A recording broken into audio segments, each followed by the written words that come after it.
Hello, welcome to the new Dr. Michael Explains the Water presentation. This is a more detailed explanation of the water presentation that I did on YouTube a while back that seemed to go viral. I've tried diligently to correct any and all mistakes that I made in that, and I'm trying to more accurately represent all the information. However, I need to clearly state that this is my personal opinion based on my personal research. It is not associated or affiliated with any water ionizer company whatsoever. With that said, let's begin.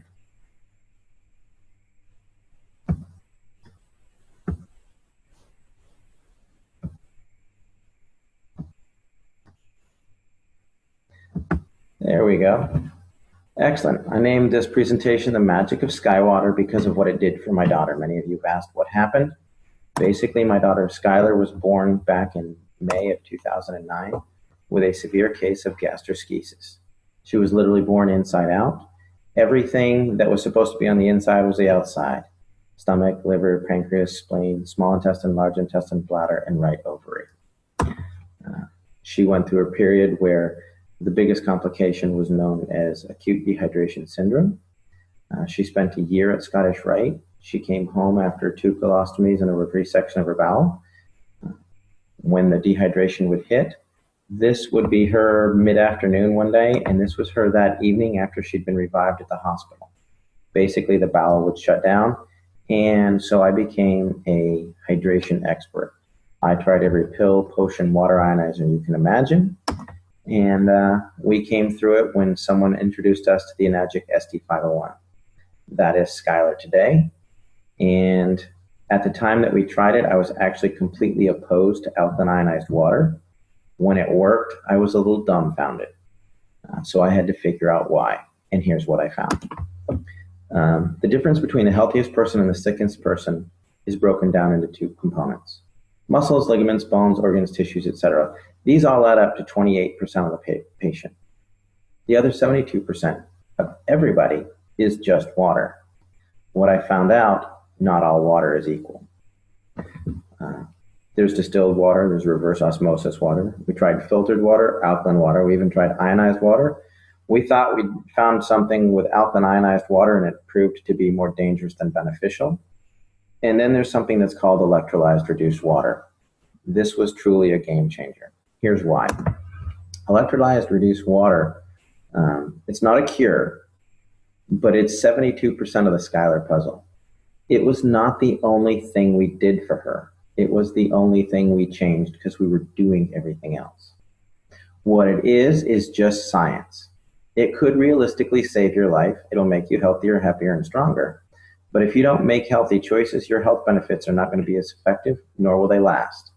To put it simply, electrolyzed reduced water gives you the best possible 72% of your body to work with. This facilitates nutrition, detox, health, energy, healing by providing some necessary components. Let me explain. If you think of your body as a saltwater aquarium, you've got healthy organisms, filtration, you've got oxygen. If you don't take care of it, that tank gets dirty.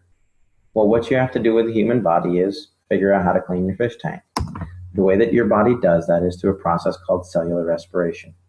This is the way you basically get oxygen and nutrition into a cell, CO2 and toxins out of a cell. The main component for this is known as the aquaporin, which was discovered in 2005. And essentially, it's the high-speed plumbing system for the cells, and it's the fastest way to get the good stuff in and the bad stuff out. Let me give you a brief course on cellular respiration. If you look over here, you'll see that there's a cell. There's some hemoglobin here. There's an aquaporin here. There's a charge. And this represents a cluster of water molecules that are electrostatically stacked together. Well, as your cell compresses, it excretes CO2 and toxins. When it pops open, it brings in oxygen and nutrition. When it collapses, it excretes CO2 and toxins. When it opens back up, it brings in oxygen and nutrition. This is called tensegrity. It's the premise by which an MRI works. The click, click, click, click causes the cells to open and close. The computer takes a picture, generates the image. Well, electrolyzed water actually does occur naturally. Everybody say it's an unnatural source. It isn't.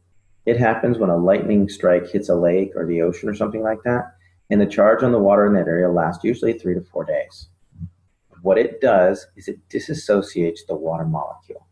If you look over here, This is a technical term. A lot of people ask me, well, my chemist said it's not possible. That's because your chemist doesn't understand electricity. He's a chemist. He's looking for a chemical means to do it. This is electrical. When you use electricity to burst the bond, you'll take this H2O molecule and you break off a hydroxyl or a hydrogen. Sometimes you break them both off. What that does is it releases molecular hydrogen, active oxygen, hydroxyl ions, which are a free radical scavenger, in a water that's literally restructured for rapid absorption, thus maximizing nutrition and detoxification. It's nothing more fancy than that. It is superior hydration because your body needs these four things. Let me explain. When your body goes to produce energy, you oxidize pyruvate that is then driven across a hydrogen-charged membrane into the Krebs cycle. In the presence of free electrons, you'll produce 32 to 34 ATPs. Then you need hydroxyls to scavenge out all the garbage. That's it. Works on a cellular level. Another thing that's different between electrically changed water and chemically changed water is electrically reduced water is not affected by stomach acid. The pH is a byproduct. When people say, oh, you need pH water. No, they don't. They need water with molecular hydrogen, active oxygen, and hydroxyl anions. Alkaline water is just water with more minerals. It is affected by the chemistry of the stomach. Electrolyzed reduced water is not. Another factor is it's self-limiting. The charge on the water only lasts for 3 or 4 days. Therefore, it's not going to build up in your system. If you have chemically altered water, it will build up in your system. It will affect blood pH because the calcium, magnesium, potassium get stuck there. Currently, I have not found any negative research on PubMed in regards to electrolyzed reduced water. That doesn't mean there isn't any. It means that I couldn't find any. So how does this work? Well, basically they took a lightning strike, put it in some medical grade titanium plates that were dipped in platinum and put it into a machine that's about the size of a coffee pot.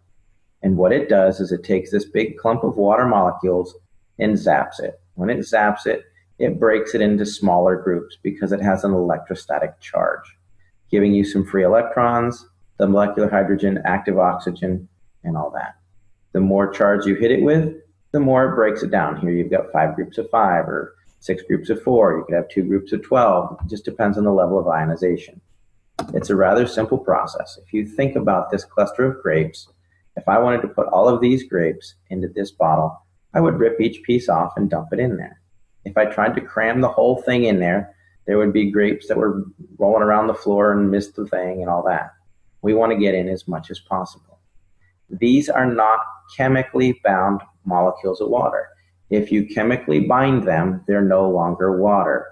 They're not one giant molecule of water. It's a cluster of water molecules that are stacked together because they have a low electrostatic charge, a lot like Rouleau factor in the blood. Another way to look at it is when my son was rolling around on the carpet, his hair got a high static charge. He's actually holding onto a necklace that's not causing his hair to stand up. But what happens is the hair dispersed.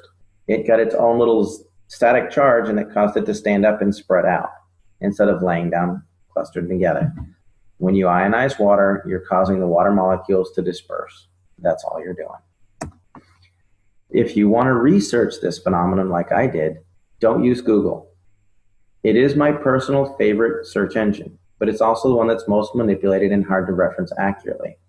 Besides, you can support anything with a quick Google search. The world was supposed to end several times. Just check Google. Instead, we're looking at something more scientific and how it affects the body.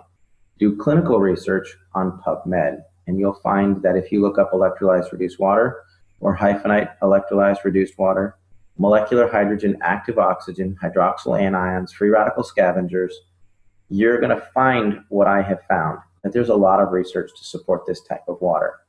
You're also going to find that if you look at pure alkaline ionized water, there's a lot of dangers that are associated with the remineralization component, which we'll get into in a moment. Molecular hydrogen is easily the primary benefit of electrolyzed reduced water. It literally charges the cell membrane of every single cell in the body, increasing its electrochemical potential. That means makes it healthier, able to get good stuff in and bad stuff out. It's also a critical component for the nervous system. There's a vast amount of research on PubMed in molecular hydrogen in Parkinson's, in MS, in autism, things like that. And finally, it works as a powerful antioxidant. The next component of the water is it is loaded with active oxygen. Active oxygen is what's required to produce ATP. It's what's driving the Krebs cycle. When you run out of active oxygen, your body starts to shut down because it can't work correctly. It's just like a fire. If you remove the oxygen, it goes out. Finally, there's the antioxidant and free radical scavenger components. Basically, iron in any acidic environment will start to rust. You can leave your tools from your garden outside in the rain and they're going to rust. Well, where do we have iron? We have it in hemoglobin, we talked about during cellular respiration, but we've also got it in the red blood cells. We got it in the brain, the kidneys, the lungs, the lymphatic system, the bones. If it's in an acidic environment, it's going to oxidize, which will create a toxic burden. Your body is designed to be slightly on the alkaline side. Today, we're flush with oxidative and acidic disease processes. The number one acidic disease process we have right now is cancer. It's actually, the prime cause is oxygen deficiency. You can look up Otto Warburg, there's some research on that. Don't Google it, go to PubMed, read the research. Number one acidic disease is hyperketoacidosis, which is basically diabetes. They're now causing autism, diabetes of the brain. Secondarily, all of your inflammatory diseases are acidic by nature. That's what's wrong with Skylar with her irritable bowel syndrome. Your arthritis, it's an acidic waste product. Fibromyalgia, hyperlactic acidosis. Chronic fatigue and endocrine stress is all associated with an acidic environment. And why are we becoming so acidic? Well, we drink coffee, tea, soda. There's an enormous level of reverse osmosis, water, which is misunderstood. You don't want water with the lowest parts per million of anything. That makes it acidic and it won't even carry a current. It's designed for coastal countries to have good water supply.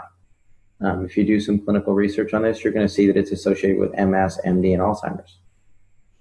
Most any of your bottled waters, all your big 24 packs, those are most likely reverse osmosis water that's had minerals added to it, which is dangerous in its own sense.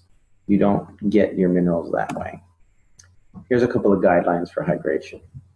If you're a regular healthy person, you want to drink about 50% of your body weight in good water every day. If you have acute health issues, this could be dehydration from working out in the yard, excessive level of sports, you could have the flu, you may want to drink nearly 75% of your body weight in ounces. However, if you have a chronic health issue, cancer, diabetes, something like that, you may need to drink up to 100% of your body weight in ounces. However, you got to be careful because your physician can specifically reduce your water intake for congestive heart failure, kidney disease, things like that. So why do I say that sodas and pH are important? Well, if you look at this scale over here on the left, it's red. That means it's going to make you rust. Over here, the blue will make you beautiful. This is what a typical capful of soda can do to the body.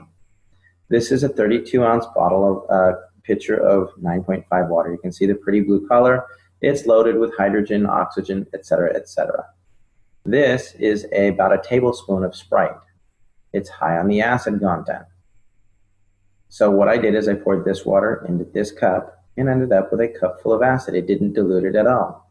I then took this cup and poured it into 32 ounces. Now, mind you, this is a tablespoon of Sprite, and it destroyed 32 ounces or 2 pounds of water.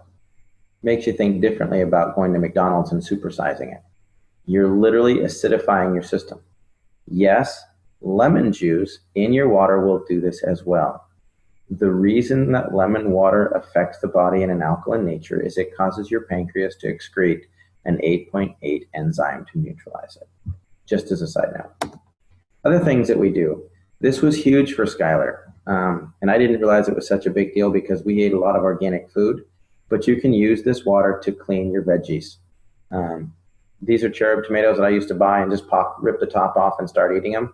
I washed them in the 11.5 water from my SD501, and that is what came off. I was appalled. I was amazed. It tasted like they were fresh garden tomatoes. And when you smell this, it smelled like there was Windex or cleaning agents in that glass. And the reason that that happens is because all of your pesticides are petroleum based, so they don't wash off. Another thing we use it for is our pet. I thought this was funny, so I'd include it. Thanks, Henry. This looks great and all, but does your house have any Kangen water? You know, we did the proverbial test. Put out a bowl of tap water, put out Kangen water. Callie will drink the Kangen water every time. Another thing is the disinfectant aspect of this. This isn't just 2.5 strong acid. Because it has that solution chamber on the side, which 90% of all water ionizers on the market do not have. This machine produces 2.5 electrolyzed hypochlorous acid. The other machines do not. That is very important. Electrolyzed reduced water has been shown to kill MRSA, Kripke staph, E. coli staph, strep, all of that. Even worked on the C. diff. That was a problem with Skylar. None of the other water ionizers that do not have a specific saline solution can produce hypochlorous acid in an FDA-approved level. And let me explain. In 2009, 2 months before Skylar was born, the FDA approved hypochlorous acid. It's a sterilant. It will kill just about anything. They're now starting to use it in all hospitals all over the world and places like that. A lot of physicians are using it, wound care specialists. We've been heavily involved in that because of the miracles we've seen with it. However, electrolyzing regular tap water without the addition of a salt solution does not meet the FDA criteria. As a note, the FDA has not evaluated the ST501 either, to the best of my knowledge. What it has done is there's been a third-party evaluation by ATS Labs where they reran the Sterilox system FDA experiments on live cultured bacteria, and they got complete sterilization that was equivalent to the Sterilox system. Basically, hypochlorous acid occurs naturally in the body because it's produced in the immune system. It's actually the biochemical agent that starts the clotting process, making it ideal for initial wound care, and it destroys bacteria and viruses. Recent studies are actually underway to test this using necrotic wound. I'm working with several physicians and wound care specialists as it pertains specifically to necrotizing fasciitis, gangrene, MRSA, things like that. And the results are really promising. We're not the only one doing this. This is a global thing, and the results are really good. Why I look at the SD501 exclusively, or when I compare the competition, because they all want some information. Number one thing is power supply. Does it have enough energy to do it? There's been a lot of song and dance about the SD501 uses a transformer. It does, but it also has a switch mode power supply to regulate that and a condenser. If it doesn't have a transformer, it can't ramp your 110 watts up to 230 and keep it there. Switch mode goes up and down, up and down, up and down. What this transformer does is it ramps it up, and the switch mode will start to slow it down, but the condenser allows them to work together to keep a nice stable stream of energy. On top of that, you need enough amperage. A half amp to a 1 amp machine is not going to get it done. Doesn't mean it's not a good machine. It just means it's not comparable to the SD501. You need 2 to 3 amps to make it effective. You can ask any electrician. The voltage doesn't really matter. The amperage will kill you. The next component is you need a large quality plates. Most competitor plates are about 53 square centimeters. The Enagic plates are nearly 90 square centimeters each. So if you have one of the competitor machines with 12 plates, they've got like 600 square centimeters. Well, the basic Enagic SD501 has 640 square centimeters. The Kangen 8 has 720 square centimeters. So just because it has more plates doesn't mean the plates are the same size. Next, I look for a liquid saline electrolysis enhancer. That's because it's the only way to produce FDA-approved levels of hypochlorous acid. If you're looking at a competitor's machine with 12 plates and a pH that goes from 1.1 to 12, and it doesn't have a saline solution enhancer, it's not a comparable machine. It will not do the same thing. Yes, it will produce 2.0 pH water, but it will not produce hypochlorous acid which is what you're looking for. Another thing to avoid is anything that says energy saver. When it says energy saver, it means it's underpowered. If it's underpowered, they're going to add in minerals and remineralize it and the necessary minerals for your body. That means it doesn't have enough power to get the job done. If they come in with a super fancy plate pitch, it's plated and it's mesh and it's a hybrid and it does this, you don't need it because solid plates are the most stable plates there are. And yes, they need more power to run effectively. And anytime they say there's a lifetime warranty, there's no such thing. I've bought several machines that I'll explain in other videos. We're getting to do a detailed thing on competition. Basically what they'll do is when they start to have problems, they sell off that brand, that machine to a third party and it voids all the warranties. It happened to me twice. The ST501 was about the 9th machine that I used. And I've kept looking because it may not be the best. I research this regularly, and sure enough, it comes out on top every time. I'm just going to hit this. Basically, when you're looking for power factors, it's watts times amperage times surface area. The ST501 has 358,000 PEUs. A typical 110 watt unit with 268 square centimeters of plate, which is a 5-plate machine and a half amp, is only at 14,000 PEUs, or about 4% of the power, so they have to add minerals. Finally, don't own a machine that you can't clean. I see a lot of line about plates, calcium, and auto cleaning. The Enagic SD501 auto cleans itself every 15 minutes. And they have a manual cleaning cartridge that gets rid of not just the calcium on the plates, but the calcium in the lines. It gets rid of the calcium, the mold and the stuff in the lines and the housings.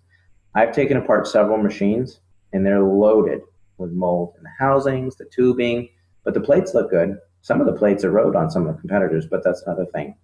In fact, most municipal water supplies are getting worse and worse and worse. And Enagic is staying abreast of this and realizes that they need to have a dedicated team of technicians that can completely clean your machine. If you can't clean your machine, you're most likely going to be drinking mold. That's my opinion. I could be wrong. But the machines that I've taken apart, I found mold in every one of them. And I took care of them according to manufacturer's standards. Here's a couple of plates. This is the size of the plates on my Royal machine. When it stopped working, this is a Jupiter. They look scorched. This was the SD501. These are about 6 years old. I had some corrosion here. This was my microlight. When the company failed to honor the warranty that was lifetime, I took it apart to see what was inside. You can see there's a burn mark here where the plate started to corrode. This is the Jupiter. Actually, if you come back here, you can see this is the mold that I was talking about in the lines and in here. Now, these, mind you, were machines that never needed cleaning. These plates don't have any calcium on them. They were accurate. There's no calcium on the plates, but the machine was not clean. There's a reason why everybody compares themselves to the SD501. Basically, it is the industry standard. It's superior maintenance and cleaning. The quality of the plates are unsurpassed. The superiority of the power supply, to the best of my knowledge, it's the only one that uses a transformer and an SMPS and has a condenser. You can literally unplug an SD501 while it's running, and you're going to about another 10 seconds of power out of it. And that's just draining out the condenser that makes sure that the power stays even. It's one of the longest companies in the history of the industry. They have a wider diversity of uses for the water, the types of water it produces. And it's one of the few that actually use an electrolysis solution for hypochlorous acid. If their machine is bragging that they don't use a solution, it doesn't work. You can't use it for sterilization, period. Why I personally feel the ST501 is the best, I tried 8 or more alkaline water ionizers. Bottom line is it worked for Skylar. Within 4 days, 80% of her symptoms had resolved. She had her first solid bowel movement in 10 days. And within 6 months, she was off feeding ports. Was it the water? Yeah, because it was the only thing left to try. Did it cure her? No. We were doing a lot of things. Enzymes, probiotics. She was doing her medications. She was doing protein powders, MCT oils, medium chain triglyceride. She was doing all that. But the water was allowing it to get into the cell and the bad stuff to get out. The short answer is it produces 7 types of highly bioavailable water. It is already endorsed by thousands of hospitals and used thousands of doctors and used in hospitals all over the world. The drinking water it creates has high levels of hydrogen, oxygen, and antioxidants. It can also be used for FDA-level disinfecting, cleaning, food prep, and cosmetics. I'm Dr. Michael. If you have a specific question for me, you can email at drmichaelexplains@gmail.com. For more information about electrolyzed reduced water machine that we use for Skylar, please go to skywaterinc.net. Hopefully we'll clarify some stuff, and that should help you people a lot. And if there's anything that I can do, let me know. Look forward to some more meetings that we're going to have coming up, more webinars. We're going to be doing a detailed explanation of Skylar's story. We're going to talk about electrolyzed reduced water and the science behind it in detail. There's a detailed presentation on hypochlorous acid. Everybody's really looking forward to the Dr. Michael Explains the competition and why I say that there really isn't any. By the time you buy some of the competitors, there's some that go, why the SD501 doesn't work, or it's a pyramid scheme or whatever. They honestly have no idea what they're comparing. If you look at their machine and spend $3,200 or $2,500 for it, you have to turn around and spend another $3,000 to $5,000 for a hypochlorous acid machine. Then you have apples to apples. You don't get that when they're trying to pitch you on why you don't want the SD501. Bottom line is, it is the best machine that I have found. The only thing that I think may rival that is the Kangen 8, which has 8 plates. I've used it. It's phenomenal. We recommend it a lot. I look forward to having you getting some feedback on this. Have a great day.